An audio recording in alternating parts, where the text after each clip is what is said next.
Welcome back to Stuff About tutorial. Today we are talking about how to add a location in profile on X. Why would you want to know how to add a location in profile on X? Well, maybe it is your first time using X and not sure how to add a location in profile on X. So today I am going to show you how to add a location in profile on X. Check video description and I will try to leave the written instructions.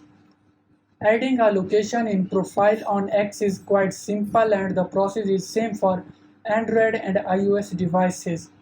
First of all, open X app. Now you are seeing profile picture in top left corner. Click on it. Now you are seeing different buttons. Click on profile. Now click on edit profile. Here you are seeing location. Add a location